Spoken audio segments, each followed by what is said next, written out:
जो नमक हिंदुस्तान का खाता हूँ लेकिन जीत पाकिस्तान की चाहता हूँ।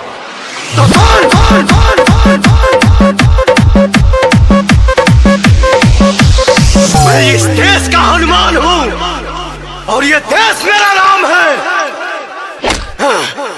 सीना चीर के दिखा दूंगा, अंदर बैठा हिंदुस्तान है, बैठा हिंदुस्तान है।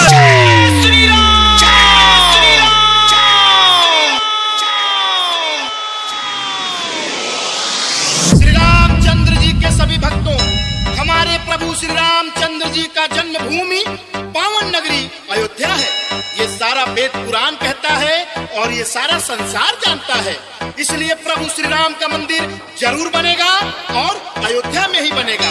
इसलिए भक्तों, एक ही नारा, एक ही नाम, जय भोलेनाथ, जय भोलेनाथ, जय श्री राम, जय भोलेनाथ, जय भोलेनाथ, जय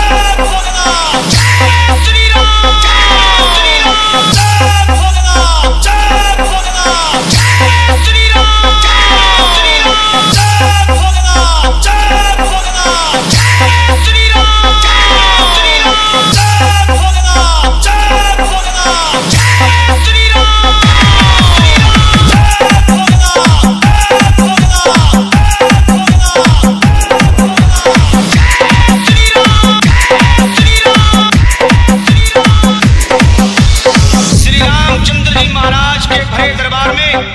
विभीषण ने ताना मारा, ऐ बजरंगी, क्या तेरे मन में भी राम है?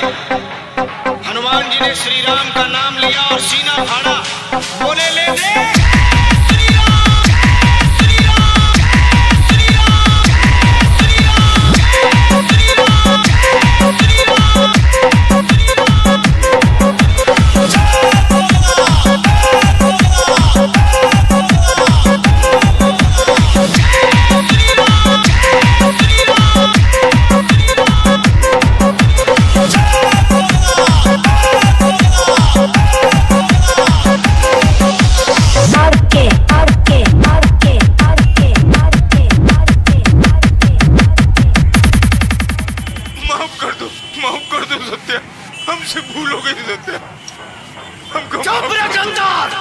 साला खाता है हिंदुस्तान का और गाता है पाकिस्तान का। श्री राम, श्री राम, जय भोलेनाथ, जय भोलेनाथ, जय श्री राम, श्री राम, जय भोलेनाथ, जय भोलेनाथ। ढोलक तो हिजड़े बजाते हैं और जब मर्द बजाने पर आता है तो डंका बजाता है।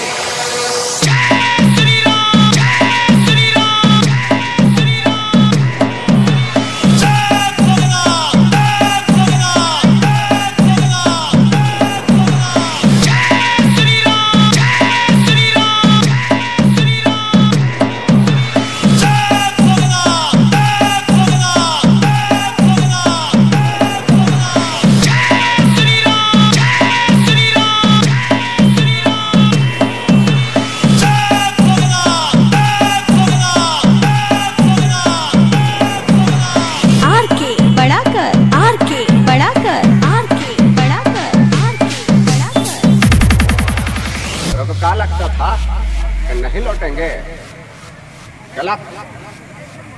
जब तक तोड़ेंगे नहीं तब तक छोड़ेंगे। बहुत लंबा दंगल चलेगा रे तो यार है,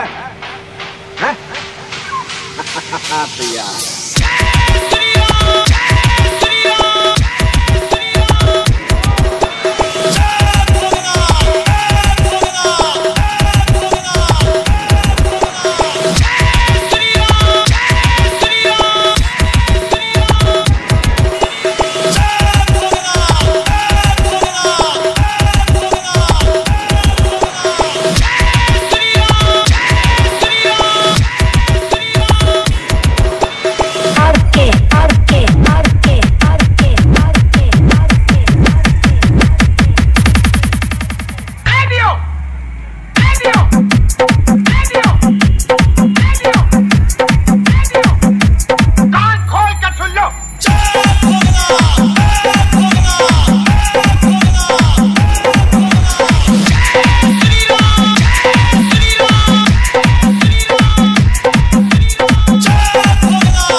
from www.djrkworld.in.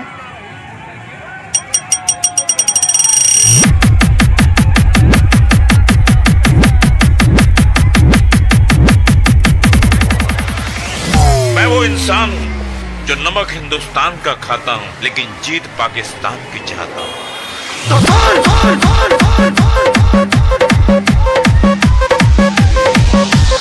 मैं इस देश का हनुमान हूँ और ये देश मेरा नाम है। सीना चीर के दिखा दूंगा, अंदर बैठा हिंदुस्तान है, बैठा हिंदुस्तान है।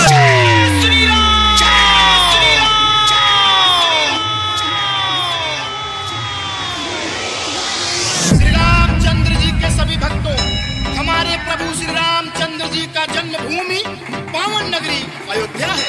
ये सारा वेद पुराण कहता है और ये सारा संसार जानता है।